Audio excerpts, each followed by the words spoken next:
ब्रजपुर के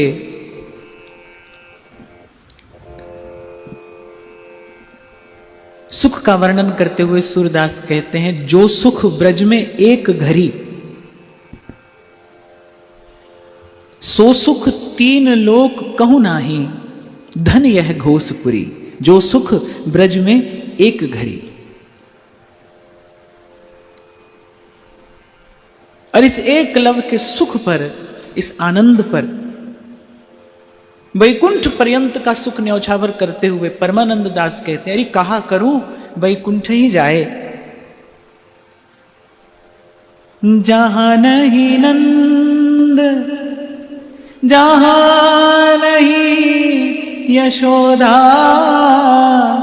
जहां नहीं नंद जहां नहीं यशोदा, जहां नहीं गोपी ग्वाल न गाए, कहा करूं बैकुंठ ही जाए, कहा करूं बैकुंठ ही जाए, जहां नहीं जल जमुना को निर्मल, और नहीं कदम्ब की छाए, अरे कहा करूं वैकुंठ ही जाए, कहा करूं वैकुंठ ही जाए।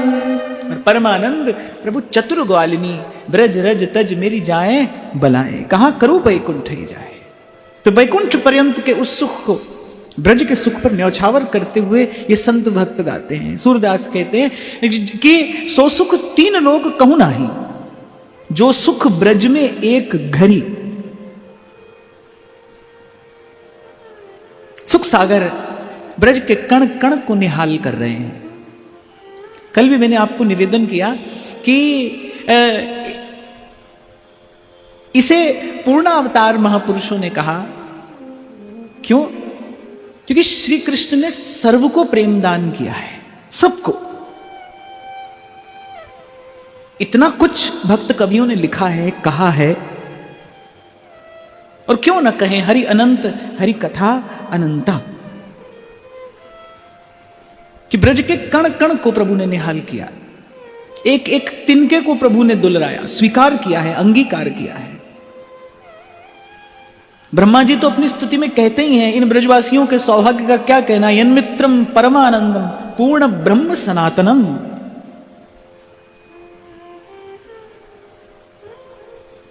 जिन्हें श्री ठाकुर जी ने अपने श्रीमुख से अपना कहकर मूर्धा पर बैठा दिया है। तो ब्रजवासी इस अनुपम सुख सिंधु में श्री ठाकुर जी की लीला माधुरी में अवगाहन कर करके कृतार्थ हो रहे हैं। तो उल्हाना देने आती हैं गोपियां, और मैया को उल्हाना सुनकर भी आनंद होता है। एक एक घर में जाकर कन्हैया ने भोग लगाया है प्रेम का, वो रस चखा है और चखाया है। आपको स्मरण हो, कल मैंने एक छोटा सा भाव आपको निवेदन किया था कि समर्पण तब तक एक पक्षीय ही है जब तक प्रभु उसको स्वीकार न कर ले। मैं आपकी शरण में हूं, ये जीव का कर्तव्य है, ये कहना, ये मानना, ये जीव का कर्तव्य है। पर उसकी शरणागति, उसका समर्पण पूर्ण तभी है जब प्रभु भी उसके समर्पण को स्वीकार कर ले। एक एक घर को, एक एक मन को कन्हैया ने अपने अपने उस प्रेम से स्पर्श किया है। तो मैया ने बहुत उल्हाने सुन लिए, और मैया बेचारी इतनी भोली है कि आज तो भूल गई है कि ये गोपियां वस्तुतः उलाना देने के लिए नहीं आई, ये तो किसी ना किसी प्रकार से बस कन्हैया को निरखना चाहती हैं, क्योंकि श्री कृष्ण का दर्शन ही गोपांगनाओं का जीवन है। श्री कृष्ण को देखे बिना नहीं रह सकती, श्री कृष्ण की रूप माधुरी ही उनका जीवन है। और कहीं ना कहीं ये बात समझ में आती है जब हम रसिकों के मुख से सुनते हैं कि रसिकों ने वृंदावन का वास मांगा, वृंदावन का वास मांग कर करेंगे क्या? निरखूं श्री राधा वल्लभ लाल को, दीजो वृंदावन वास, निरखूं श्री राधा वल्लभ लाल को। बस आपका रूप निहारेंगे, यूं ही आते जाते निहारा करेंगे। छीत स्वामी कहते हैं, अहो विधना तो अचरा पसारी मांगो, कि विधाता तुमसे आंचल फैलाकर यही मांगते हैं, अहो विधना तो अचरा पसारी मांगो, जन्म जन्म दीजे इही ब्रज बसीवो, जन्म जन्म दीजे इही ब्रज बसीवो। और बार बार यहां जन्म लेकर करेंगे क्या?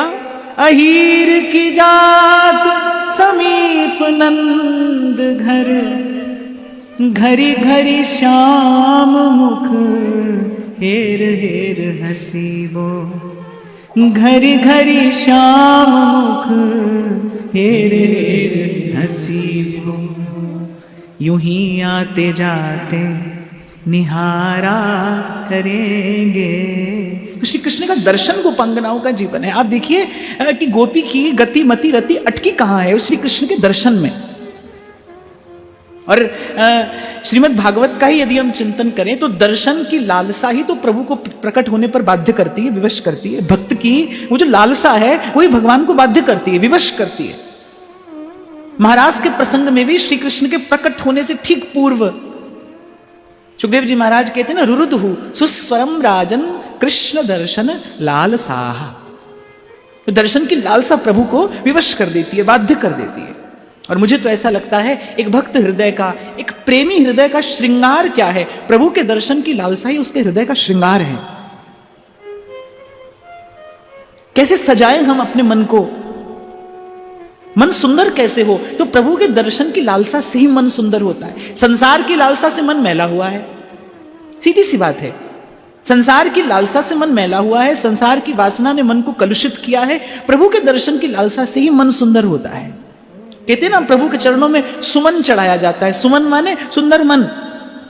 सुमन का अर्थ केवल पुष्प नहीं होता, सुमन माने सुंदर मन। और मन की सुंदरता क्या है? मन की सुंदरता यही है जिसका हृदय प्रभु के दर्शन की लालसा से अनुरंजित हो। संतों के मुख से मैंने सुना है, भाई ये जो लालसा है ये सब पुरुषार्थों का पुरुषार्थ है, ये उत्कट पुरुषार्थ है, प्रभु के दर्शन की लालसा। गोपियां बस यही चाहती हैं कि कन्हैया का मुख चंद्र देखती रहे और देख देख कर जीती रहे। पर आज जाने क्यों मैया को लगा कि भाई कहीं ये वस्तुतः कुपित ना हो जाएं। सो मैया थोड़ा घबरा गई। मैया ने विचारा, भाई इन सब के आशीर्वाद से तो कन्हैया मिला है, इनके आशीर्वाद से ही बार बार इसके प्राणों की रक्षा हुई है, तो गारी मत दीजो मो गरीबनी को जायो। किसी प्रकार मैया ने सबका समाधान कर दिया। पर अब कहीं ना कहीं मैया के मन में इस बात की चिंता तो है कि भाई ये चपल तो बहुत हो गया है, और इसकी चपलता, इसकी चंचलता, इसकी चेष्टा दिन प्रतिदिन अमर्यादित सी होती जा रही है। और क्यों ना हो, श्री कृष्ण प्रेम है और प्रेम कभी मर्यादा में रहता नहीं। उसकी गति भी वक्र है, उसकी छवि भी वक्र है। तो एक दिन की घटना, मैया गोद में बैठाए कन्हैया को दुग्ध पान करा रही है। और श्री ठाकुर जी कैसे हैं? श्री ठाकुर जी ऐसे हैं कि क्या सुख देवताओं को अमृत पान में मिला होगा जो सुख कन्हैया को मैया का दूध पीने में मिलता है। मैया पिलाते पिलाते नहीं थकती और कन्हैया पीते पीते नहीं थकते। और बस यशोदा मैया का यही सौभाग्य देखकर नारद आदिक नभ मंडल में खड़े विचार करते हैं कि धन्य यशोदा तेरा भाग्य, क्या कहा जाए। मन बुद्धि चकित थकित हो जाते हैं तेरे सौभाग्य का विचार करके, क्योंकि जिनकी मात्र कृपा दृष्टि से सकल विश्व को पलते देखा, जिनकी मात्र एक कृपा दृष्टि त्रिभुवन को सुख से आप्लावित कर देती है, और वो किस प्रकार तेरा दूध पीने के लिए ललचाते हैं। तो मैया कन्हैया को दूध पिला रही है, और लेकिन आज लीला शक्ति को किसी और ही लीला की रचना करनी है। मैया ने निकट ही चूल्हे पर चढ़ाया है पद्मगंधा गौओं का दूध, और मैया मन में ये सोचती है कि ये जो पद्मगंधा गऊ का दूध है ना, ये मेरे कन्हैया को हष्ट पुष्ट कर देगा, इसे बड़ा पोषण प्रदान करेगा। तो मैया बहुत संभाल कर पद्मगंधा गऊओं के दूध को नित्य प्रति औटाती है और मिश्री मिलाकर अपने कन्हैया को पवाती है। पर आज कन्हैया ऐसे हैं कि कन्हैया को दूध पीने से तुष्टि हुई नहीं रही, कन्हैया की भूख ही नहीं मिट रही। मैया पिलाई जा रही है और कन्हैया पिए जा रहे हैं, और एकाएक भगवान की अघटन घटना पटी, ऐसे योग माया ने उस नवीन लीला की रचना कर दी, जिसका दर्शन करने के लिए आज नभमंडल में खड़े देवता व्याकुल हो रहे हैं। चूल्हे पर औंट रहा था दूध, और एकाएक चूल्हे की जो आंच थी वो थोड़ी तीव्र हो गई, तेज हो गई, और दूध बाहर निकलने को हुआ। और मैया ने मन में ऐसा विचार किया कि अगर आज ये दूध चला गया तो कन्हैया सांझ को पिएगा क्या। तो केवल कन्हैया के सुख का विचार करते हुए मैया ने एकदम से उतार दिया कन्हैया को गोद से और दौड़कर चूल्हे के पास जाकर बैठ गई दूध को संभालने के लिए। अब ठाकुर जी को ये अच्छा नहीं लगा। ठाकुर जी को लगा कि हमसे महत्वपूर्ण कुछ और कैसे हो सकता है। क्या वो पद्मगंधा गऊ का दूध मुझसे भी अधिक महत्वपूर्ण है। ठाकुर जी के भीतर वो रोष का भाव जग गया। पर मैया ने जो किया वो सर्वथा उचित ही किया। सेवक कौन है? जो स्वामी के सुख का विचार करके यदि कभी स्वामी से वियोग भी सहना पड़े तो प्रसन्नता पूर्वक सह ले। मैया ने सेवा के सिद्धांत की प्रतिष्ठा की। दूध किस लिए है? दूध कन्हैया के लिए है। वो दूध कन्हैया को बड़ा प्रिय है, वो दूध कन्हैया के लिए बड़ा पोषक है। तो बाल कृष्ण के सुख का विचार करते हुए मैया ने एक क्षण के लिए कन्हैया को उतार दिया अपनी गोद से, दौड़ कर गई और दूध संभालने लगी। लेकिन ठाकुर जी को यह अच्छा नहीं लगा कि मैया ने मुझे गोद से क्यों उतार दिया। आपको एक बात बताऊं, ऐसा मैंने संतों के मुख से सुना है, ये श्री कृष्ण का स्वभाव है। ये श्री कृष्ण का स्वभाव है। कोई एक बार उनके पास आकर फिर किसी और की ओर देखे तो ये उन्हें अच्छा नहीं लगता। एक बार प्रभु के पास आकर, एक बार श्री कृष्ण के पास आकर फिर कहीं कोई और देखे, किसी और की ओर देखे तो ये श्री कृष्ण को अच्छा नहीं लगता। आपको स्मरण हो, कुछ समय पहले हम चर्चा कर रहे थे और ऐसी विनोद में मैंने आपको एक बात कही थी कि श्री गोस्वामी जी भी बड़ी अद्भुत पद रचना करते हैं। और सूरदास जी तो अपने मुख से कहते ही यही है, भाई कविता तो मैं करता हूं, क्योंकि तुलसीदास जी ने तो जो कहा है वो सब मंत्र है। मैं कविता करता हूं, मैं कवि हूं, लेकिन गोस्वामी जी ने जो कहा है वो सब मंत्र है। पर देखा जाता है कि गोस्वामी जी की कविता में गोस्वामी जी ने सबकी स्तुति की है। गोस्वामी जी ने सब देवी देवताओं को बड़ा सादर प्रणाम किया है। और मैं तो कहता हूं, प्रणाम करना सीखना हो तो गोस्वामी जी से सीखना चाहिए। कैसे वो एक एक की वंदना करते हैं, एक एक की स्तुति करते हैं। पर सूरदास जी की कविता में थोड़ा बांकापन है। सूरदास जी की कविता में थोड़ा बांकापन है। सूरदास जी तो यत्र तत्र कहेंगे, सब तज भजिए नंद कुमार। सूरदास जी तो ये कहने में भी संकोच नहीं करते, और देव सब रंग बिखारी त्यागे बहुजू अनेरे। और ऐसा क्यों है? ऐसा इसलिए है कि गोस्वामी जी के जो इष्ट है ना, वो बड़े शांत, धीर, गंभीर, मर्यादा पुरुषोत्तम है। लेकिन सूरदास जी के जो इष्ट हैं, उनका स्वभाव ऐसा है भाई कि वो किसी को चाहते हैं तो पूरा पूरा चाहते हैं, किसी को स्वीकार करते हैं तो पूरा पूरा स्वीकार करते हैं। और श्री कृष्ण का स्वभाव ऐसा है, भाई हमारे पास आ गए, अब कहीं और मत देखना। सर्व धर्मान परित्यज्य माम एकम शरणम व्रज। ऐसा वाक्य आपको समग्र भक्ति साहित्य में कहीं नहीं मिलेगा। जब भगवान ये कह रहे हैं सर्व धर्मान परित्यज्य माम एकम शरणम व्रज, माम एकम अर्थात केवल एक मेरी, अहम त्वा सर्व पापेभ्यो मोक्षयिष्यामि मा शुचा। और मैं तो सदा ही कहता हूं भाई, अपने इष्ट के स्वरूप और स्वभाव को जानकर ही भजन करना चाहिए। खैर ये तो विनोद की बात है। पर ऐसा संतों ने विचार किया है, श्री कृष्ण का स्वभाव ऐसा है। और भाई अपने इष्ट के स्वभाव का विचार करके ही भजन भावना में प्रवृत्त भी हुआ जाता है। और इष्ट के स्वभाव के अनुकूल अनुरूप भजन भावना से ही भजन में उन्नति भी होती है। ठाकुर जी हमारे ऐसे हैं, पूरा मन लेते हैं और अपने आप को पूरा का पूरा दे देते हैं, फिर कुछ और न रह जाए, केवल कृष्ण, केवल कृष्ण, केवल कृष्ण। और एक और बात कहते कहते आगे बढ़ूं, बड़भागा होता है कोई भाई जिसकी जीवन धारा भाव के इस घाट पर आकर पहुंचती है जहां कृष्ण के अतिरिक्त और कोई नहीं रह जाता। भक्ति की अंतिम परिणति क्या है? अनन्यता। जैसे मीरा कहती है ना, जाके सिर मोर मुकुट मेरो पति सोई, मेरे तो गिरिधर गोपाल दूसरो न कोई।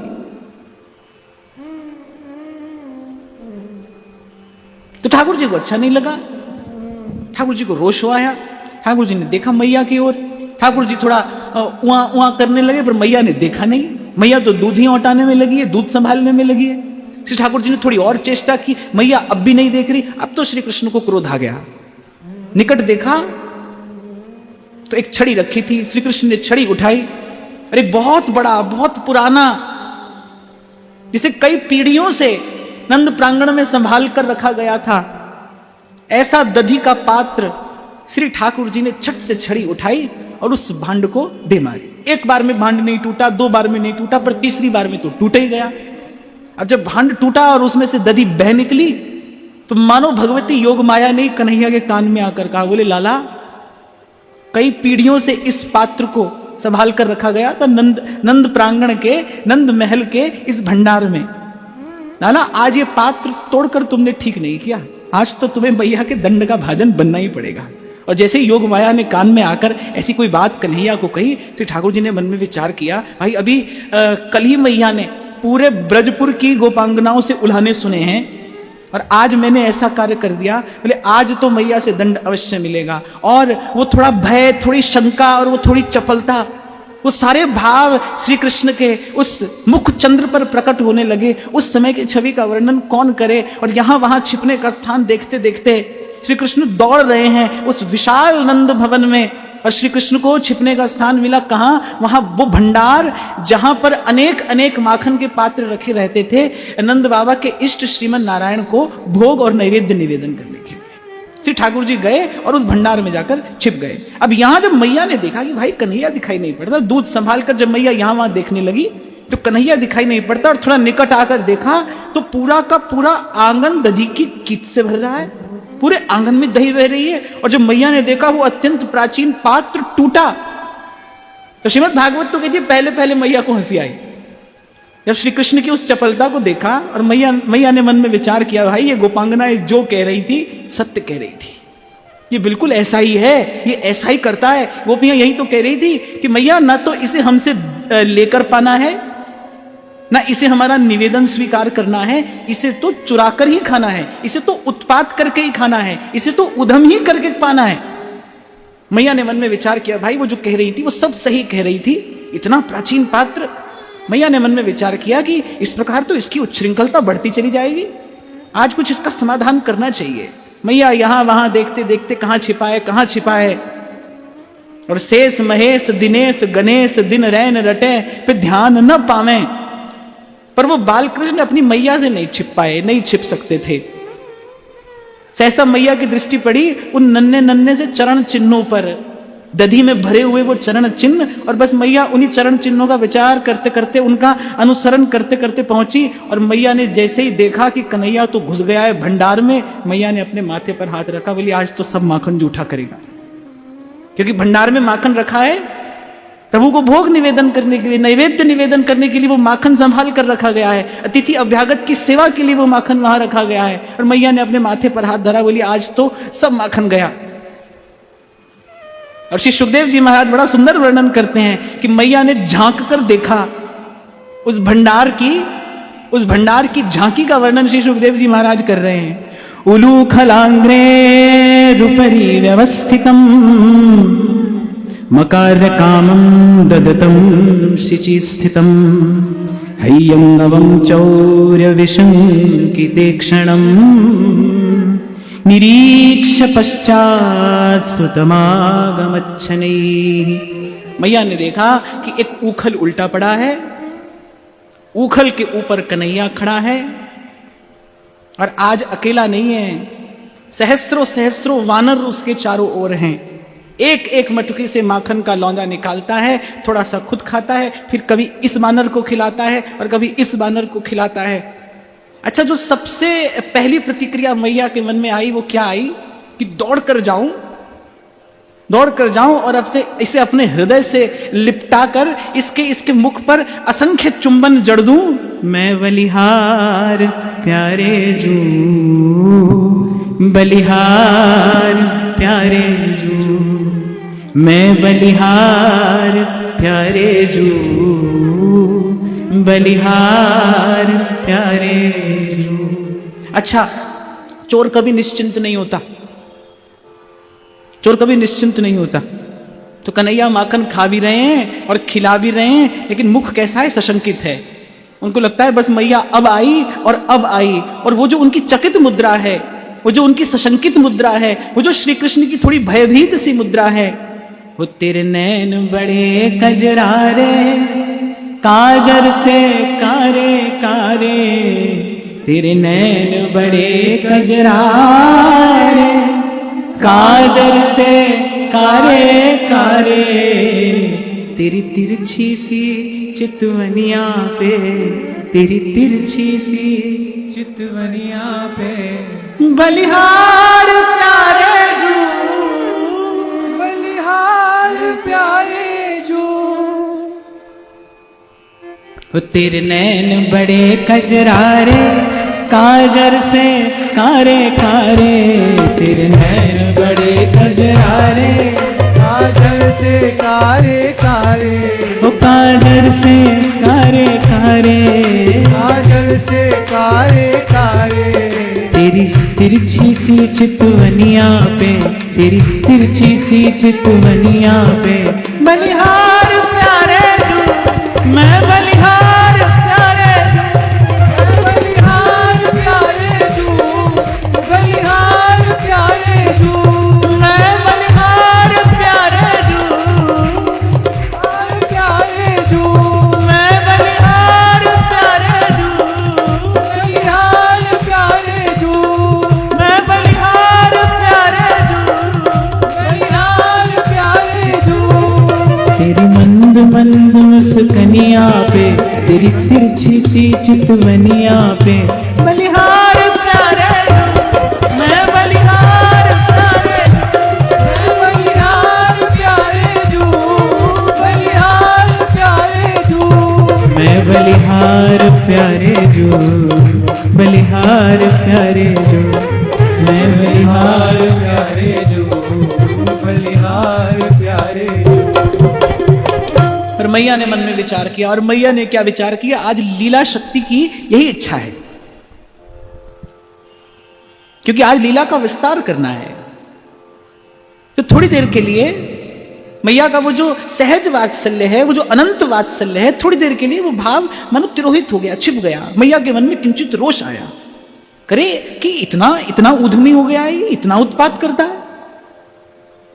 यहाँ इष्ट को निवेदन करने के लिए नैवेद्य स्वरूप ये माखन रखा है, सब जूठा कर दिया, सब भंडार बिगाड़ दिया, और केवल स्वयं नहीं खा रहा, वानरों को पवाता है। और संत कहते वही बोले, वानरों पर इतनी कृपा क्यों है? ठाकुर जी मन में विचार करते, भाई पिछले अवतार में इन्होंने बहुत सहायता की हमारी, बहुत सहायता की इन्होंने हमारी। और मैं तो आपसे उस दिन कह रहा था ना, ठाकुर जी को तो कोई चना पवाए तो ये रबड़ी लौटाते हैं, तो भाई इन्होंने बहुत सहायता की है हमारी, तो अब की बार इनकी सेवा हमें करनी चाहिए। और मैं तो कहता हूं अब तक कर रहे हैं ठाकुर जी, है ना? अपने ध्यान में देखो, अब तक सेवा हो रही है इनकी। तो मैया ने बहुत धीरे से उस भंडार का कपाट खोला कि आज तो इसे पीछे से जाकर धर पकड़ूंगी। पीछे से जाकर भंडार का कपाट खोला। अब कन्हैया यत्र तत्र देख तो रहे, पर मैया का वो पादन न्यास जो था वो सुन नहीं पाए। हाँ, लेकिन वानरों ने मैया को आते देख लिया। और जब वानरों में उथल पुथल मची और कन्हैया ने घूम कर देखा कि हाथ में छड़ी लिए और मैया मेरी ओर दौड़कर आ रही है, तो धम से कूदे उस उखल पे से और पूरे नंद प्रासाद में आप भी दौड़े और मैया को भी दौड़ा दिया। पर मैया के हाथ नहीं आ रहे, आगे आगे कन्हैया है, पीछे पीछे मैया है, मैया के हाथ में साटी है। और सूरदास कहते हैं, कर ज्ञान जोग समाधि धारत, ध्यान आवत है नहीं। बोले कौन पकड़ सकता है इन्हें, ये किसकी पकड़ में आते हैं?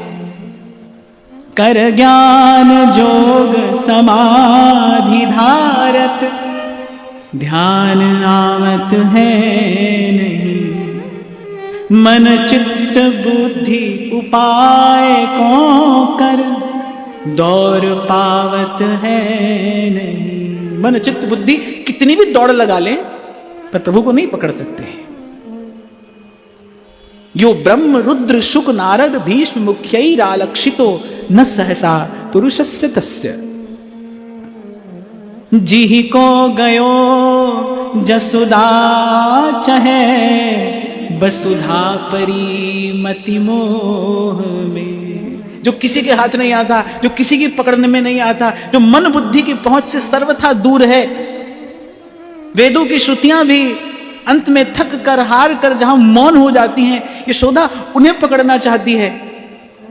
जी को गयो जसोदा चहे, वसुधा परी मति मोह में।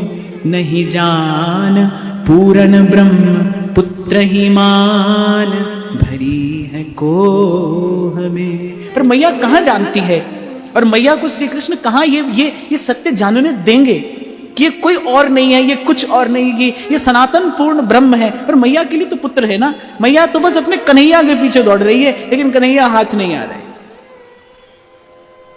कन्हैया हाथ नहीं आ रहे। मैया का श्रृंगार विगलित होने लगा। वो वेणी में जो पुष्प सजे थे वो झरझर करके गिरने लगे। मैया की गति थोड़ी धीमी पड़ रही है।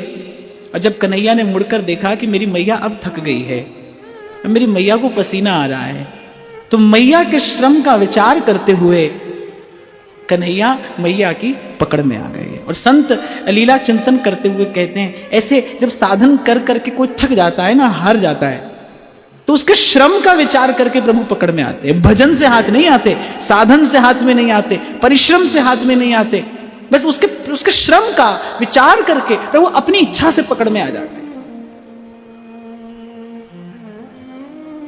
जब करके कोई थक जाता है, जब करके कोई हार जाता है, जब वो ये जान लेता है कि भाई कुछ किए से कुछ मिलता है, कुछ किए से कुछ मिलता है, पर प्रभु हाथ नहीं आते। इसलिए तो हमारे व्यास जी खूब विचार करके कहते हैं, काहू के बल भजन को और काहू को आचार, व्यास भरोसे कुंवरी के सोवत पाव पसार। और वृंदावन के संत तो सदा यही कहते हैं, भाई हम तो बस वृंदावन धाम में पड़े हैं, बस भजन तो दूर की बात है भाई, बहुत दूर की बात है। खरोई कठिन है भजन ढिंग ढरिबो, बस वृंदावन धाम में पड़े हैं, धाम का आश्रय लेकर पड़े हैं। मुझसे एक संत ने अभी कुछ दिन पहले ही कहा, जब मैंने कहा ना कि महाराज जब तो वृंदावन में ही रहेंगे, तो उन्होंने मुझे कहा कि बोले अभी तो आपको ऐसा निर्णय नहीं लेना चाहिए, अभी तो आप शीघ्रता कर रहे हैं ये निर्णय लेने में कि आप वृंदावन में ही रहेंगे।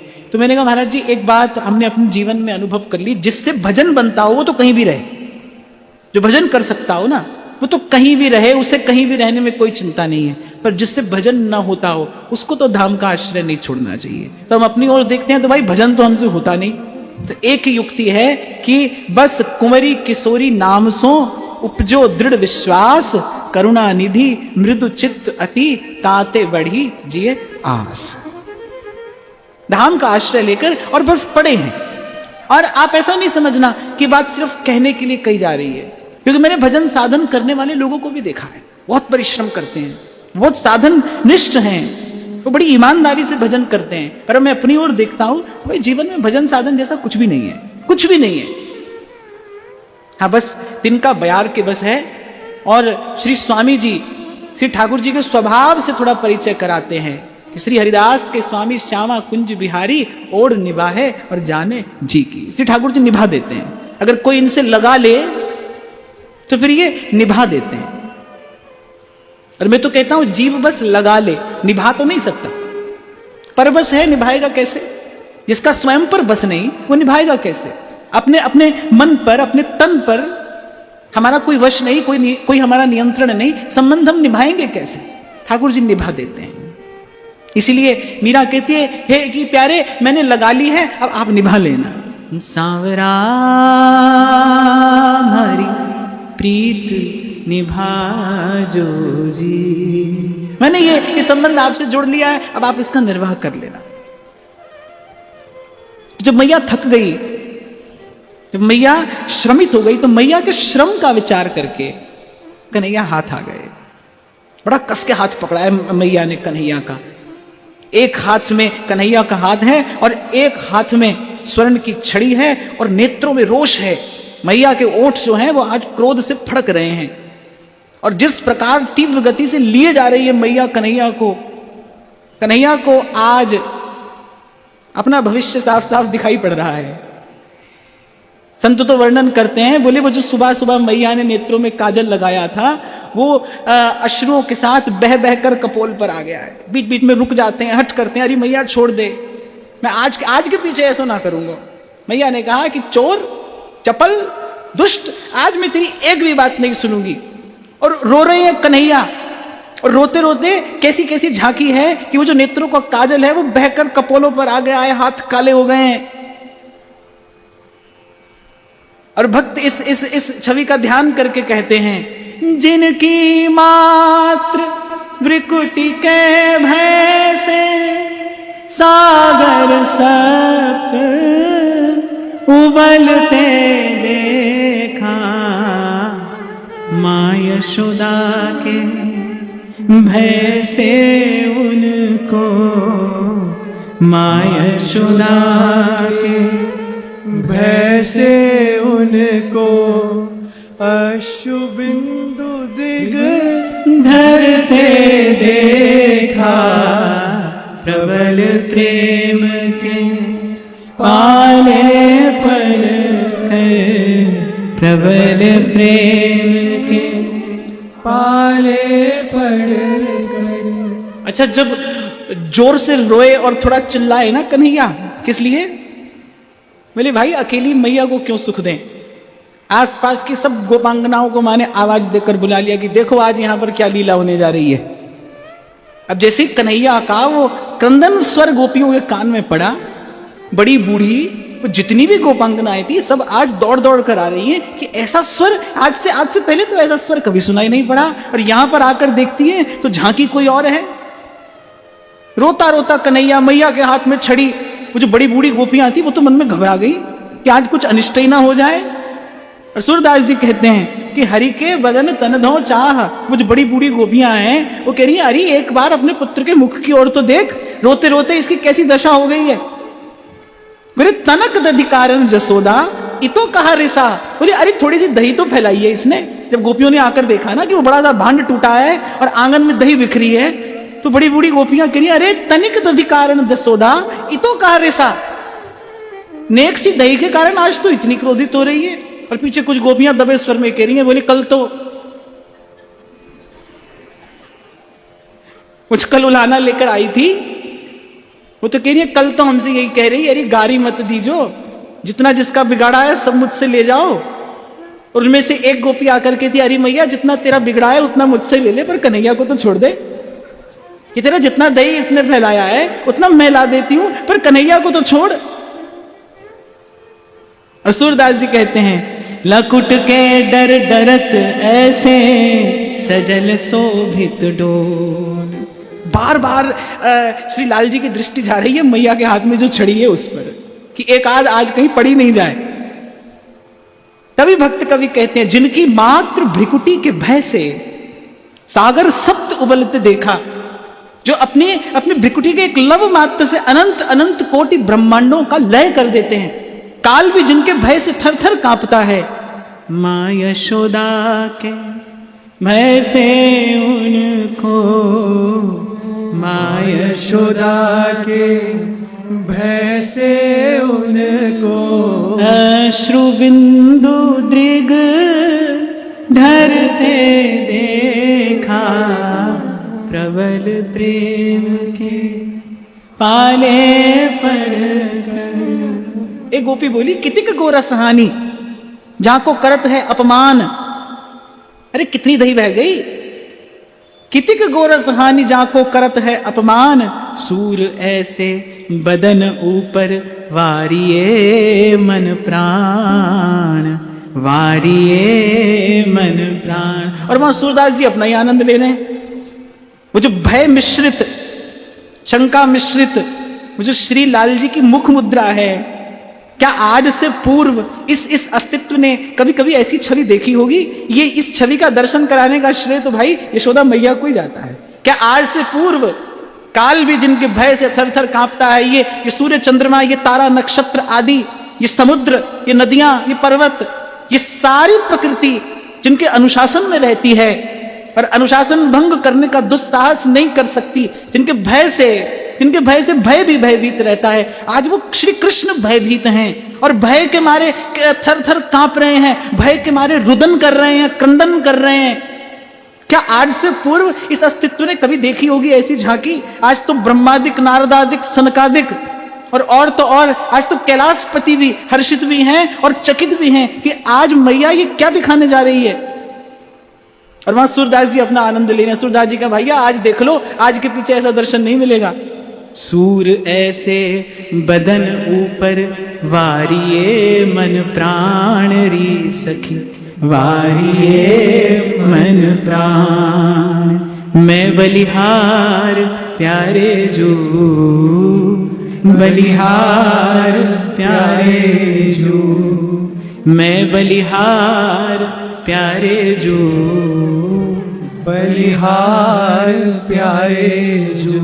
और कहते हैं मैया ने थोड़ा अनुभव कर लिया कि कन्हैया तो वस्तुतः आज भय के मारे कांप रहा है। तो मैया ने मन में विचार किया कि भाई कहीं वस्तुतः अधिक ही भयभीत ना हो जाए। तो मैया ने हाथ से छड़ी तो गिरा दी, छड़ी हाथ से गिराई, ठाकुर जी को लगा बन गई बात, पर छड़ी हाथ से गिराते ही मैया बोली, पर आज तुझे बांधूंगी जरूर, आज तेरी चपलता को मैं यूं ही नहीं छोड़ूंगी। अब तो ठाकुर जी ने कहा कि ये लो आकाश से गिरे खजूर में अटके। चलो छड़ी का भय तो निवृत्त हुआ, पर ये मैया आज कह रही कि आज तुझे बांधूंगी अवश्य। और बस मैया ने बांधने का उपक्रम करना आरंभ कर दिया। और इसी उखल पर चढ़ा था ना तू, ये उखल पर चढ़कर ही तूने ये भंडार का सब माखन बिगाड़ा है ना, और गोपांगनाओं के घर जा जाकर इस प्रकार उखल पर चढ़ चढ़ कर ही तू उनके यहां उत्पात करता है ना। तो आज इसी उखल से ही तुझे बांधूंगी। और बस मैया ने बांधने का उपक्रम आरंभ कर दिया। मैया के हाथ कुछ और तो आया नहीं। तो मैया के केश बंधन में जो डोरी थी, मैया ने वही डोरी खींची और कन्हैया को बांधने का प्रयास करना आरंभ किया। अब भाई मैया जितना प्रयास करती है वो सब एक प्रकार से व्यर्थ जा रहा है, क्योंकि कन्हैया तो बंधने में आ ही नहीं रहे। एक डोरी, दो डोरी, 100 डोरी, एक एक करके मैया ने घर की सब डोरी लगा दी, पर हर बार वो जो रस्सी है वो कितनी छोटी रह जाती है? 2 उंगली छोटी रह जाती है। श्रीमद् वल्लभाचार्य महाप्रभु और अनेक अनेक भावो भक्तों ने विचार किया है, बोले ये 2 उंगली की जो न्यूनता है, ये जो कमी है, ये वस्तुतः है क्या? जहां से आज हम चर्चा में प्रविष्ट हुए ना, कि समर्पण और समर्पण की स्वीकृति। जब भक्त को यह लगता है ना कि हाँ प्रभु, मैंने जान लिया और मैंने मान लिया कि आप मेरे भजन से नहीं मिलेंगे, आप अपनी कृपा से मिलेंगे, तभी तो गोपी गीत में गोपी कहती है, भज सखे भवत किंकरी स्मनो, कि हे नाथ अब आप हमारा भजन करो। और आपको एक और बात मैं यहां निवेदन करूं भाई, सत्य भी यही है, यमेवैष वृणुते तेन लभ्य। श्री ठाकुर जी ही जीव का वर्ण भी करते हैं और श्री ठाकुर जी ही जीव का भजन भी करते हैं। वही भजन करते हैं तब जीव उसके प्रत्युत्तर में भजन करता है। ये जो आपके मेरे मन में इच्छा होती है ना भजन करने की, ये तो उस इच्छा का प्रतिबिंब है जो आपके मेरे मन में पड़ता है। वस्तु तो ये इच्छा प्रभु की है कि अब हम भजन करें। इसीलिए संत कहते हैं, तुद भावे ता नाम जपावे, सुख तेरा देता ले, मुकुत भुगत जुगत तेरी सेवा, जित तू आप कर। भजन सेवा भाई ये जीव के वश की बात नहीं है, ये जीव के सामर्थ्य में नहीं है, ये जीव के स्वभाव में ही नहीं है। यही तो श्रीमद् वल्लभाचार्य महाप्रभु कह रहे, सर्वम कुर्वन्ति भगवंतम न भजन्ति। आगे भी मैंने आपको एक बार शायद स्पष्ट किया था कि देखो, जब सावन भादों में कभी कभी गंगा जी में बाढ़ आ जाती है तो गंगा जी कई कई गांव को डुबा देती हैं। अब उस समय वो जो बाढ़ का जल होता है तो वो गंगा का ही जल, लेकिन उस समय कोई गंगा जल की आरती नहीं करता, क्योंकि उसका स्वभाव ठीक नहीं है। स्वरूप से तो वो गंगा जल ही है, पर उस समय उसका स्वभाव कुछ और हो गया है, इसलिए उस समय गंगा जल की आरती नहीं होती। उस समय तो गंगा जी से बचकर भागते हैं लोग, अपना घर सामान सब छोड़ छोड़ कर भागते हैं, वो ये नहीं देखते गंगा जी आ रही हैं। तो ऐसे ही जीव जो है वो स्वरूप से तो शुद्ध है, चेतन अमल सहज सुख राशि, ईश्वर अंश जीव अविनाशी, पर जीव स्वभाव से शुद्ध नहीं है। भजन हमारे स्वभाव में नहीं है भाई। ये तो गुरुजन कराते हैं, सत्संग भजन कराता है। कोई पूछे ना भजन कौन कराता है, सत्संग भजन कराता है, संतों की संगति भजन कराती है, संत जीव से भजन कराता है। और संत कौन है? संत भगवान की कृपा मूर्ति है। तो या तो ये कह लो संत भजन कराता है, या फिर ये कह लो भगवान की कृपा भजन कराती है। जब प्रभु चाहते हैं तब जीव भजन करता है। इसलिए मैं तो आपसे कई बार कह देता हूं, जब माला जपते हो, माला का एक एक मन का फेरते समय अपने मन में यही भाव रखो कि प्रभु मुझे याद कर रहे हैं, इस समय प्रभु मेरा स्मरण कर रहे हैं। आप देखो आपके भजन का आनंद जो है वो अनंत गुना बढ़ जाएगा।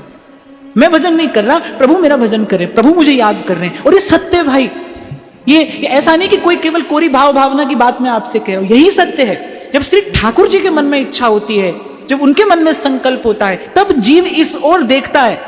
आप देखिए हमारे श्री महाप्रभु जी इस सिद्धांत की प्रतिष्ठा करते हैं, ये कहकर प्रथम यथामति प्रणऊ श्री वृंदावन अति रम्य श्री राधिका कृपा बिनु सबके मनन अगम्य। श्री जी की कृपा ना हो तो किसी का मन भी इस ओर नहीं आ सकता। भजन करना तो दूर की बात है, मन भी नहीं आएगा इस ओर।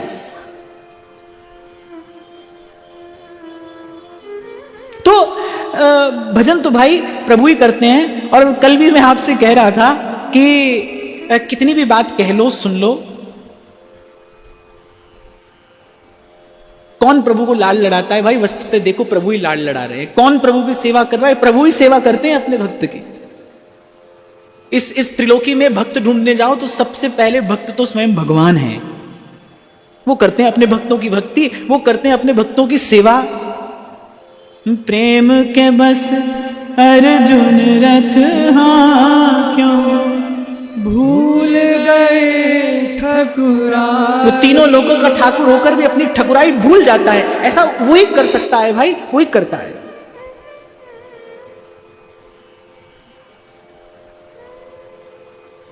तो आज तो मैया हट पर है कि भाई आज बांधूंगी। एक डोरी से नहीं बंधे, 2 डोरी से नहीं बंधे, 10 डोरी से नहीं बंधे, 100 डोरी से नहीं बंधे। हर बार डोरी 2 उंगली छोटी पड़ती है। अच्छा देखो ये भगवान की लीला शक्ति है कि आज सुबह ही तो मैया ने कन्हैया की कटी पर वो सुंदर सी किंकिणी बांधी थी, झट से बंध गया था, एक क्षण भी नहीं लगा था। रेशम की डोर में कुछ स्वर्ण के घुंघरू आज मैंने अपने हाथ से पिरोकर ही तो बांधे थे, लेकिन आज मैया को इस बात का विचार नहीं हो रहा। एक डोरी छोटी पड़ी, 2 डोरी छोटी पड़ी, लेकिन मैया सोच ही नहीं पा रही भाई डोरी छोटी पड़ क्यों रही है। हर बार डोरी 2 उंगली छोटी पड़ रही है। और वहां जो पास खड़ी खड़ी जो गोपियां हैं वो बीच बीच में एक आध मंत्र और पढ़ देती हैं। अरे कहाँ भयो जो घर के छोरा चोरी माखन खायो। अरे जसोदा आज हुआ क्या है? क्या हुआ जो अपने घर में थोड़ा माखन चुरा लिया? अपने घर में कोई चोरी होती है? मैया का मन थोड़ा शांत हो इससे पहले एक और गोपी कह देती है भाई हमारे घर चुराता था, तब तो कभी नहीं सुना, आज अपने घर में थोड़ा चुरा लिया तो देखो कैसा क्रोध कर रही है। अरे कहाँ भयो जो घर के छोरा चोरी माखन खायो। अरे जसोदा कत त्रासत है, अरे जसोदा कत त्रासत है, तेरी कोख को जायो। बालक अजो अजान न जाने, केतिक दयो लुटायो। जैसे कभी कभी कोई कह देता है ना अरे छोड़ बच्चा है, अरे बालक ही तो है। जो वो बड़ी बूढ़ी गोपियां हैं उनसे देखा नहीं जा रहा, वो कन्हैया का रुदन, कन्हैया का क्रंदन, क्योंकि आज से पूर्व भयभीत कन्हैया किसी ने नहीं देखे। आज मैया ने सबको भयभीत कन्हैया का दर्शन कराया है। तो वो गोपियां कहती हैं अरे विचार तो कर, तेरी कोख का जाया है, इतनी रुष्ट क्यों होती है, आज इतनी कठोर क्यों हो रही है? आज से पूर्व तो तेरी ऐसी कठोरता किसी ने नहीं देखी। और क्या हुआ, अनजान बालक ही तो है। बालक अजो अजान न जाने, केतिक दयो लुटायो। अरे नहीं जानता, ये कहां जानता है कि वो सब माखन इष्ट के नैवेद्य के लिए रखा गया है। और एक तो आकर कहती है अरे बता कितना लुटा दिया, ला तेरा समाधान मैं करती हूं, कितना लुटा दिया? केतिक दयो लुटायो, तेरो कहा गयो गोरस को। अरे तेरो कहा गयो गोरस को, गोकुल अंत न पायो। और एक गोपी तो मैया को डांटते हुए कहती, अरे लुटा भी दिया तो तेरा क्या गया? गोकुल में कोई गोरस की कमी है क्या? यहां दूध दही माखन की कमी है? तेरो कहा गयो गोरस को, गोकुल अंत न पायो। पर आज मैया मानती नहीं, और मैया कह रही है कि देखो तुम सबकी शिक्षा की आज मुझे कोई आवश्यकता नहीं है, ये सब पाठ मुझे पढ़ाने की आवश्यकता नहीं है, तुम्हारे ही कारण ये इतना ढीठ हुआ है, तुम्हारे ही कारण ये इतना चपल हुआ है। या तो यहां चुप करके बैठो, या तो यहां मौन होकर बैठो और इसकी ये बंधन लीला देखो, और न देखा जाए तो यहां से दूर अपने अपने घर को चली जाओ। एक आध गोपी ने कहा, मैया हम तो तेरो ही विचार करके कह रही हैं। मैया कह रही ला मेरो विचार करके कह रही है, जा अपने घर ते नेका डोरी ओढ़ लिया। भाई मेरो ही बहुत विचार कर रही है, तो जा अपने घर ते जा और नेका डोरी लिया, पर आज आए बांधूंगी। और लाल जी मन में विचार करते हैं, भाई आज तो मैया के सन्मुख हमको नत होना ही पड़ेगा। अब गोपियों ने देखा, भाई आज मैया वस्तुतः कुपित है, आज कुछ कहने सुनने से कार्य होगा नहीं। तो एक दो गोपांगनाएं गई, अपने अपने घर से डोरियां लाई। अब भाई बांधते बांधते बांधते अब मैया थोड़ी चकित होनी आरंभ हुई, बोली अवश्य कोई ना कोई विद्या तो ये जानता है, कोई ना कोई जादू तो इसे आता है। अब मैया की दृष्टि गई वो श्री लाल जी की क्षीण कटी पर बंधी उस मेखला पर। अरे सुबह ही तो बांधा था मैंने इसे, नन्ही सी वो रेशम की वो मखमल की डोरी मैंने अपने हाथ से स्वर्ण के और कुछ मणियों के घुंघरू पिरोकर इसे बांधा था, और क्या हुआ? एकाएक क्या हुआ? गोपियां कहने लगी, मैया हम तो तोते कल ही कह रही क्या कछु जादू टोना जरूर आवे।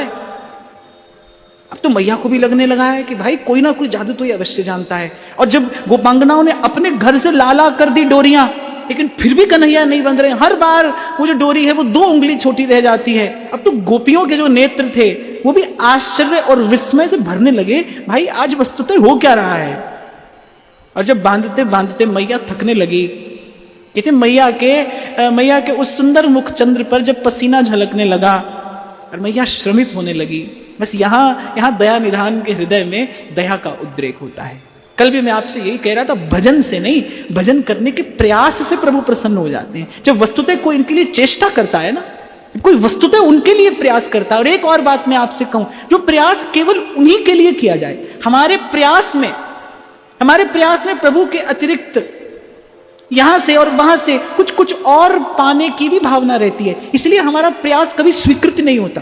प्रयास वो जो केवल प्रभु को पाने के लिए किया जाए। जब कोई केवल प्रभु के लिए भजन करता है, केवल प्रभु के लिए प्रयास करता है, तो प्रभु के हृदय में, दया निधान के हृदय में दया का उद्रेक होता है। अब ठाकुर जी ने देखा, भाई मैया अब थक रही है।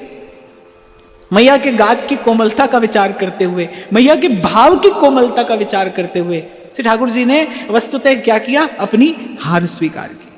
और जो श्रीमद् भागवत के चिंतक हैं वो ये कहते हैं कि बार बार श्री ठाकुर जी की ऐश्वर्य शक्ति अपना मस्तक उठाती है। बाल लीलाओं में यत्र तत्र आप दर्शन करेंगे, श्री कृष्ण की ऐश्वर्य शक्ति अपना मस्तक उठाती है, लेकिन माधुर्य के सन्मुख, प्रेम भाव के सन्मुख नत हो जाना पड़ता है उसे। आप देखिए कितना भी ऐश्वर्य प्रभु ने दिखाया हो, पर अंत में विजय किसकी हुई है? माधुर्य की हुई है, उस प्रेम भाव की विजय हुई है। यद्यपि सकल लोक चूड़ामणि पे दीन अपनपो माने। और एक और बात मैं आपसे कहूं, ये माधुर्य वस्तुतः क्या है? इस माधुर्य भाव का स्रोत क्या है? कहां से फूटती है ये माधुर्य की धारा, जिसके सन्मुख अखिल ऐश्वर्य निकेतन अपना ऐश्वर्य एक ओर धर देते हैं? इस माधुर्य भाव का स्रोत क्या है? चाहे वो सख्य हो, चाहे वो वात्सल्य हो, वो कांत भाव हो, लेकिन इस महामाधुर्य का स्रोत क्या है? राधा रानी के चरण, महारानी के चरण, राधा रानी के चरण, महारानी के चरण, रे मन भूल मत जइयो, राधा रानी के चरण, रे मन भूल मत जइयो, राधा रानी। उन्हीं के सन्मुख ऐश्वर्य शक्ति नत होती है भाई, वरना श्री ठाकुर जी कौन है? अखिल लोक चूड़ामणि है, वो सर्वज्ञ हैं, सर्वविद हैं, सर्वेश्वर हैं, वो सर्वाधार हैं, वो सर्वस्व हैं। वही तो हैं, उनके अतिरिक्त कुछ और कोई और कहां है? जहां है बस वही तो हैं। लेकिन अगर उनका ऐश्वर्य कभी नत होता है, उनका ऐश्वर्य कभी तिरोहित होता है, तो केवल माधुर्य के सन्मुख होता है। और माधुर्य अर्थात श्री राधा, श्री राधा, श्री राधा, श्री राधा, श्री राधा, श्री राधा, श्री राधा, श्री राधा। इसलिए इन समग्र बाल लीलाओं के माधुर्य का स्रोत तो श्री जी हैं। श्री कृष्ण की लीला में जो माधुर्य है, वो माधुर्य वस्तुतः श्री जी का ही माधुर्य है, वो माधुर्य श्री राधा का ही माधुर्य है।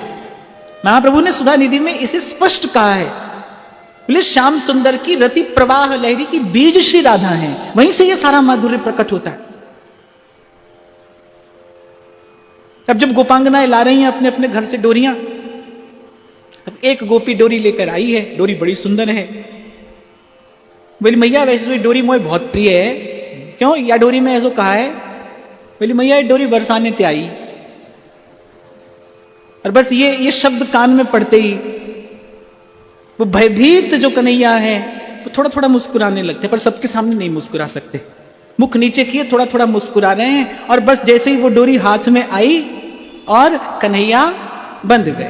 जय जय वृषभानु दुलार की जय, अलवेली सरकार की जय जय वृषभानु दुलार की जय, अलवेली सरकार। अनेक अनेक उत्प्रेक्षाएं संतों ने, भक्तों ने, भावुकों ने की हैं कि 2 उंगली की न्यूनता क्या है।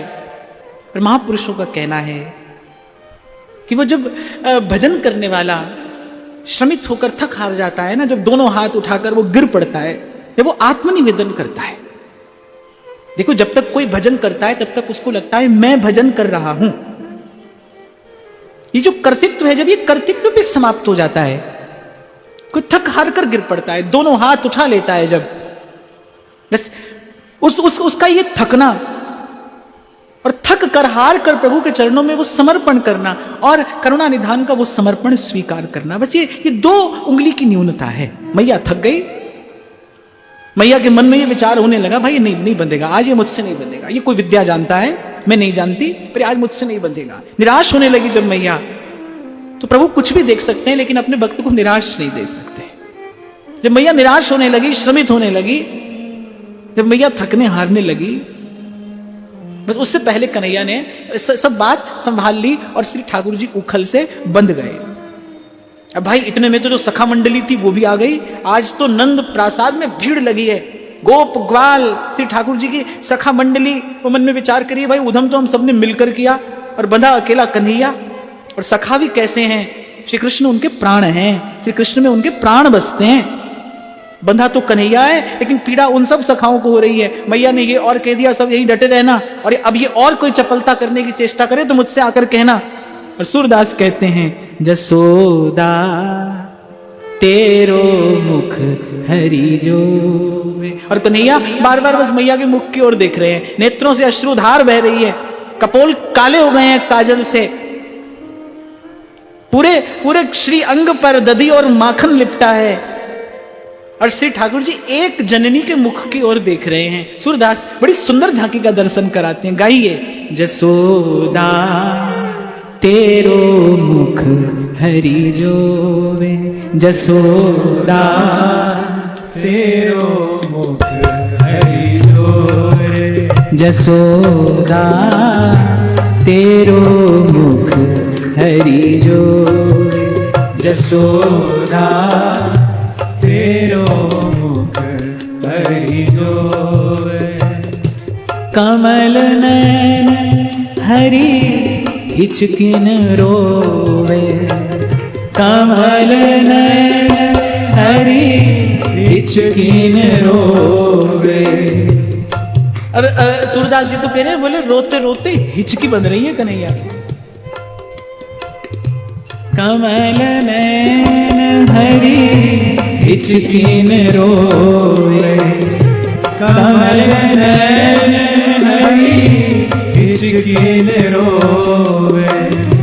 बंधन छोर जसोवे जसोदा, तेरो मुख हरि जोवे, जसोदा तेरो मुख हरि जोवे। कमल नयन हरि हिचकिन रोवे, अरे बंधन छोड़ जसोवे। अरे जसोदा बस अब बहुत हुआ, तूने बहुत डांट फटकार लिया, तूने इसे बहुत दंड दे दिया, अब तो इसे छोड़। और आज जाने मैया का वो सारा स्नेह, सारा वात्सल्य कहां चला गया है। मैया के मन में तनिक भी विचार नहीं है। मैया तो अपनी बात पर जो कहते हो कि आज नहीं छोड़ूंगी इसे, आज मैं इसे मुक्त नहीं करूंगी। ये इच्छा किसी और की है, क्योंकि प्रभु को आज किसी का उद्धार करना है। प्रभु को आज अपने भक्त की, अपने प्यारे संत की बात का मान रखना है। तो सूरदास जी तो कह रहे भाई रोते रोते हिचकी बंध गई कन्हैया की, और गोपियां कह रही है जो तेरो सुत खरो अचगरो तो कूख को जायो। बोले कितना भी चपल क्यों ना हो, ये कितना भी ढीठ क्यों ना हो, पर है तो तेरी कोख का जाया। जो तेरो सुत खरो अचगरो तो कोख को जायो। और कहा भयो जो घर के ढोटा थोड़ो माखन खायो। क्या हुआ, थोड़ा सा खा लिया और थोड़ा सा लुटा दिया।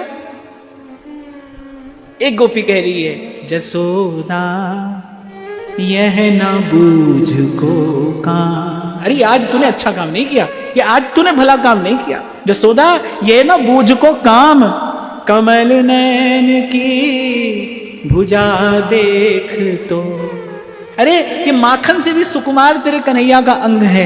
और कहते हैं वहां नवमंडल में खड़े देवर्षि नारद भी व्याकुल हो गए आज तो, कि माखन के लौने से कोमल श्री कृष्ण का अंग है। कमल नैन की भुजा देख तो। गोपी कह रही अरे देख तो सही, इसकी भुजा देख। तै बांधे हैं दान, क्या ये रस्सी से बांधने योग्य है।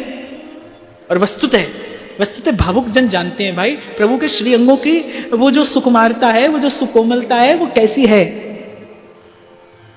माखन के लौने जैसा सुकोमल सुकुमार श्री लाल जी का श्री अंग है। पुत्र होते प्यारो को हैरी कुल दीपक मणिधाम। अरे इस पुत्र से प्यारा भी तुझे कुछ है क्या। हुआ वो भांड तोड़ दिया तो, अरे वो पुराना सा बर्तन था, तोड़ दिया सो तोड़ दिया, क्या हुआ। तेरे पुत्र से भी प्यारा है। अरे हरि परवार डार सब तन मन, गोरस और गोग्राम। अरे इस पर कितना कुछ न्यौछावर कर दिया जाए सो कम है। पर आज भाई मैया किसी की नहीं सुन रही। मैया ने कहा आज न किसी की सुनूंगी न मानूंगी। अब भाई इतने में जो सखा मंडली थी वो दाऊ जी को भी बुला लाए। दाऊ जी कहीं बाहर खेल रहे थे।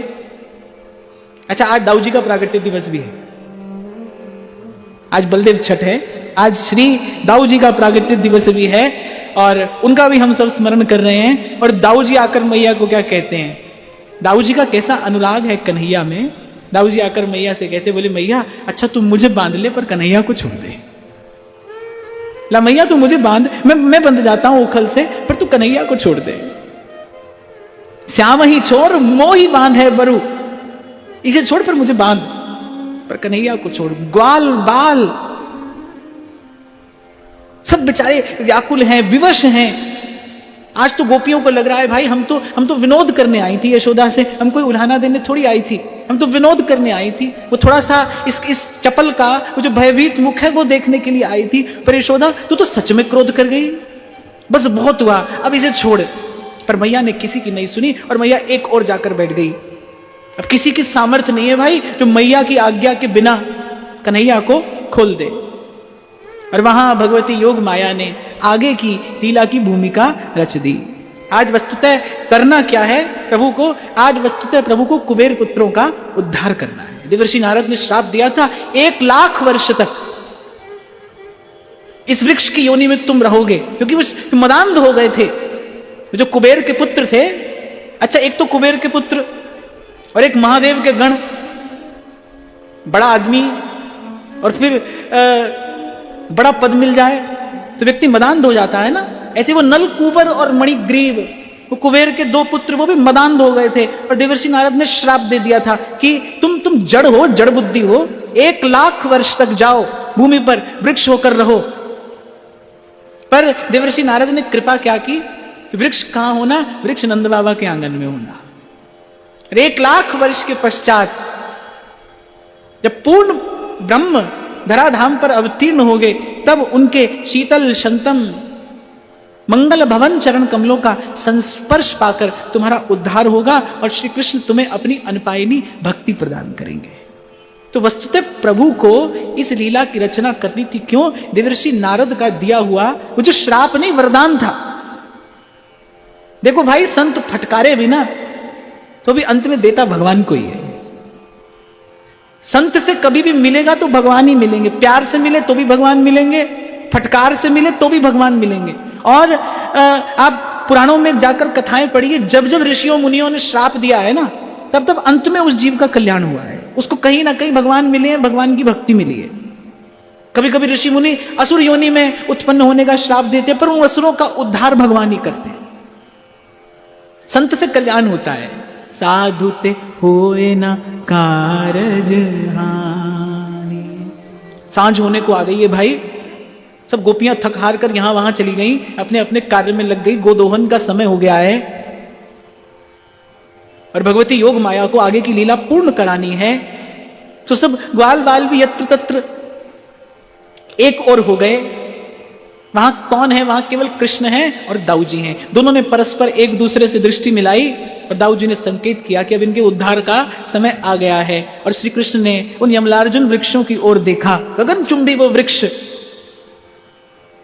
और सुकुमार कन्हैया ऊखल से बंधे उस ऊखल के संग ही उन दोनों वृक्षों के बीच में जाकर खड़े हो गए। बड़ी कृपापूर्ण दृष्टि से प्रभु ने सबसे पहले उन दोनों की ओर देखा।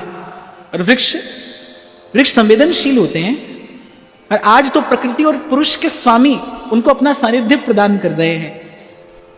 आज वो दिन आ गया है जब हमारा इस भव सिंधु से सदा सदा के लिए उद्धार हो जाएगा। हम मदांध हो गए थे, विषय भोग में पड़े थे और उसी विषय भोग को ही जीवन की अंतिम उपलब्धि मान रहे थे। ये जो देवर्षि नारद ने हम पर कृपा की, जो आज ये दिवस हमारे जीवन में आया, प्रतीक्षा तो बड़ी लंबी थी। 1,00,000 वर्ष तक उन्होंने प्रतीक्षा की। प्रतीक्षा तो बहुत लंबी थी, पर जिसे अंत में भगवान मिले वो पहले के सारे दुख भूल जाता है। यहां मैं एक बात आपको निवेदन करूं, जीवन कैसा गया इस बात का बहुत विचार नहीं करना। यदि जीवन के अंत में आपको भगवत भाव मिल जाए तो बहुत बहुत कष्ट सहा। जिनके जीवन में भगवान आए हैं उन्होंने पहले बहुत बहुत कष्ट सहा, लेकिन प्रभु का आगमन कैसा है, प्रभु का वो भाव संस्पर्श कैसा है कि प्रभु की प्राप्ति होते ही पहले का सारा दुख भूल जाता है, फिर दुख की कोई स्मृति नहीं रहती। इसलिए भाई, कल भी मैं आपसे कह रहा था ना, कहां से आए हैं ये तो हमको खबर नहीं है, और इसकी खबर लगाकर हमको करना भी क्या है।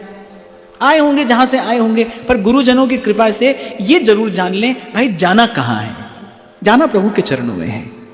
हमारा परम विश्राम प्रभु के चरण है। जैसे उड़ी जहाज को पंछी और पुनी जहाज पे आवे। देवर्षि नारद ने जो समय नियत किया था उस समय आ पहुंचा। अच्युतम केशवम कृष्ण दामोदरम। उधर से रस्सी बंधी है, रस्सी से उखल बंधा है, और दामोदर भगवान की, दामोदर श्री कृष्ण की इस झांकी का दर्शन करके देवादिक निहाल हो रहे हैं। और सूरदास जी इस लीला का बड़ा सुंदर वर्णन करते हैं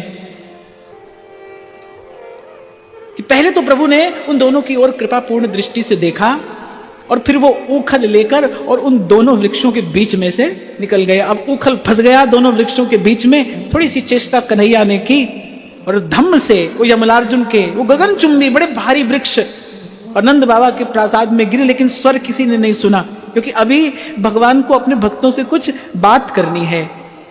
वो नलकूबर और मणिग्रीव, वो कुबेर पुत्र, वो दिव्य देह धारण करके दोनों हाथ जुड़े श्री कृष्ण के सन्मुख खड़े हैं।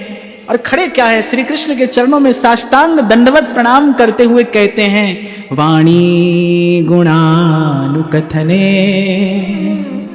श्रवणौ कथायाम। हे प्रभु, अब जब आपने हम पर इतनी कृपा कर ही दी है, तो अब हमें ये वर और प्रदान करिए वाणी गुणानुकथने श्रवणं कथाया।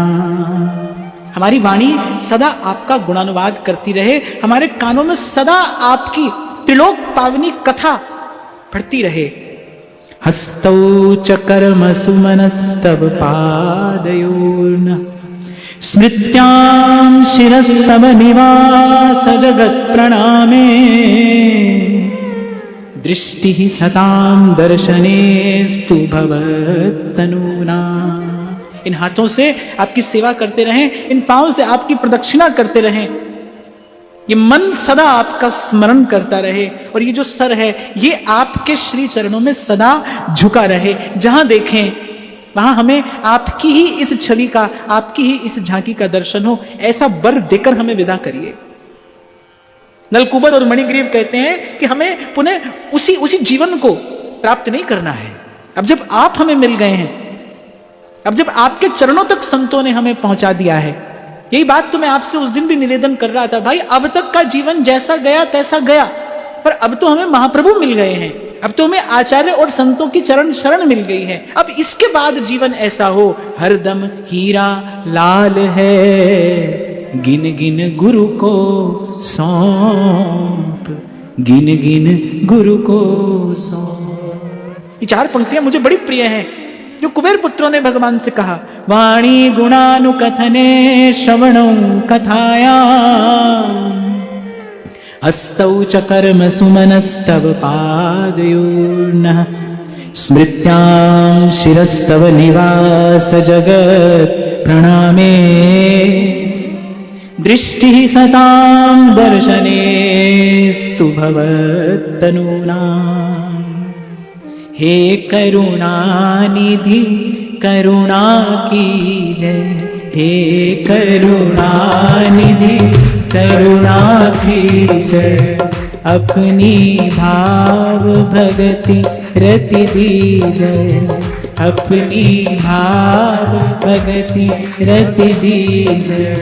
वाणी तुम्हारे गुण गण गने, श्रवण परम पावन जस सुने। वाणी तुम्हारे गुण गण गने, श्रवण परम पावन जस सुने। ये कर और करम जिनी करे, ये कर और करम जिनी करे। प्रभु की परिचर्या अनुसरे, प्रभु की परिचर्या अनुसरे। मन अली चरण कमल रस पीवे, मन अली चरण कमल रस पीवे। चित्र कमल जग भूल न जीवे, चित्र कमल जग भूल न जीवे। हे जगदीश जसोदानंदन, हे जगदीश जसोदानंदन। शीस रहो नित तुह पद वंदन, शीस रहो नित तुह पद वंदन। तुम्हारी मूरत भक्त तुम्हारे, नित ही निरखे नैन हमारे। तुम्हारी मूरत भक्त तुम्हारे, नित ही निरखे नैन तुम्हारे। बड़ी एक प्यारी सी बात यहाँ सूरदास कहते हैं। जब हम कहते हैं ना प्रभु यत्र तत्र आपका दर्शन होता रहे, तो सूरदास जी कहते हैं इसका अर्थ क्या है? कह रहे प्रभु आपके भक्त आपकी ही मूर्ति हैं।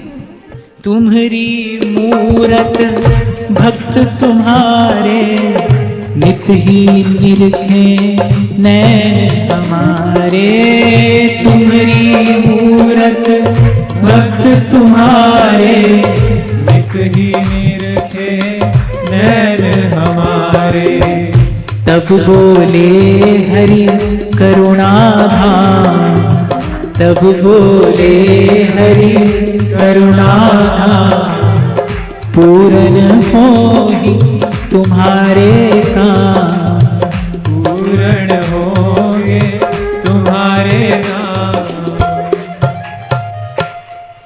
ऐसा वर प्रभु से मांगा तो प्रभु ने भी प्रसन्न होकर एवमस्तु कहा।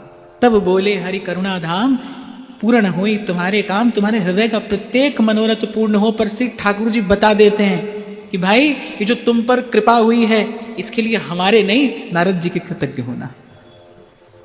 ठाकुर जी ने कहा हमने ये किस लिए किया है? नारद प्रीतम भक्त हमारा, बोले वो हमारा बड़ा प्रिय भक्त है। ये जो नारद जी ने तुमको ये वरदान दिया ये केवल नारद जी की कृपा है, इसलिए कृतज्ञ हमारे नहीं, कृतज्ञ तो आप देवर्षि नारद जी के होना। अच्छा ये श्री ठाकुर जी का स्वभाव है, ठाकुर जी कभी स्वयं यश नहीं लेते। करण करावनहार आप, मैं तो ये कहता हूं भाई कहीं कोई भी आशीर्वाद दे पर उसके आशीर्वाद में फलीभूत होने की जो शक्ति है वो तो श्री कृष्ण की ही है। आज से पहले कहीं कोई आशीर्वाद फला या आज के बाद फलेगा, सत्ता तो एक प्रभु की है। पर हमारे लाल जी का स्वभाव ऐसा है, श्री ठाकुर जी कभी यश नहीं लेते। जब जाने लगे कुबेर पुत्र, ठाकुर जी ने कहा भाई हमारा अनेक धन्यवाद नारद जी का करते हुए जाना। नारद प्रीतम भक्त हमारो तुम पर कियो अनुग्रह भारो। ये नारद जी ने तुम पर अनुग्रह किया है। मो भक्तन को यह स्वभाव जैसे उदित होई दिन रात। ठाकुर जी कह रहे हैं भाई मेरे भक्त तो सूर्य के जैसे हैं, वो जिसके भी जीवन में जाते हैं उसके जीवन से मोह अंधकार नष्ट कर देते हैं। भक्त भगवान का गुण गाते गाते नहीं थकते। भक्त का जीवन क्या है? वाणी गुणानुकथने श्रवणौ कथायाम। भक्त भगवान का गुण गाते गाते नहीं थकते। और यहां भगवान को देखिए, भगवान एक एक रोम से अपने भक्त का ही गुण गाने में सतत लगे हैं, अनवरत लगे हैं। मैं तो अनेक अनेक बार केवल इस बात का विचार करके निहाल हो जाता हूं कि भाई देने वाला एक है, मंगल भवन एक है। इस सृष्टि में जो घट रहा है, जो घटेगा, उसके मूल में एक ही की सत्ता कार्य कर रही है। वो प्रकृति पुरुष का स्वामी, पर उसका स्वभाव कैसा है? वो कभी अपने हिस्से यश नहीं रखता। श्री ठाकुर जी उन्मुक्त हस्त से अपना यश अपने भक्तों को दान करते हैं। ये कह रहे भाई जो मिला है हमारे भक्तों की कृपा से मिला है। प्रभु ने ही तो कहा ना, सातम सम मोहि मैं जग देखा मोते अधिक संत करी लेखा। ठाकुर जी ने कहा भाई सबको हमारे समान मानना, लेकिन हमारे भक्तों को हमारे समान नहीं मानना। संत हैं वो हमारे समान नहीं है। मोते अधिक संत करी लेखा। तो ठाकुर जी कहने लगे मो भक्तन को यह स्वभाव जैसे उदित होत दिन रात। क्योंकि कुबेर पुत्र भगवान की स्तुति कर रहे थे और करते ही जा रहे थे। ठाकुर जी ने कहा भाई स्तुति हमारी नहीं, हमारे भक्तों की करो। हम तो आत्मा राम है, हम तो अपने निजानंद में मग्न रहते हैं। ये तो हमारे भक्त हैं जो कभी किसी को हम तक ले आते हैं। ठाकुर जी कह रहे हैं ये तो हमारे भक्त हैं जो कभी किसी को हम तक ले आते हैं और कभी हमारा हाथ पकड़कर किसी भक्त तक ले जाते हैं। सहज ही निबिड़ तिमिर को हरे और बहुत मंगल विस्तरे। ठाकुर जी कह रहे हैं हम तो मंगल मूर्ति हैं, लेकिन इस मंगल मूर्ति का यत्र तत्र विस्तार करने वाले हमारे भक्त हैं। गोस्वामी जी भी कहते हैं राम सिंधु घन सजन धीरा चंदन तरु हरि संत समीरा। अंत में ठाकुर जी बोले तुम्हारे सब मनोरथ पूर्ण होंगे। अब तुम गवन भवन को करो मोह माया डरते जिनी डर। कल इसी भाव पर हम चर्चा कर रहे थे ना। एक बार ठाकुर जी कहते हैं भाई अब तुम्हें डरने की आवश्यकता नहीं है, अब तुम हमारे हो, फिर उसे माया का डर नहीं है। इसे ही अभय पद कहते हैं भाई।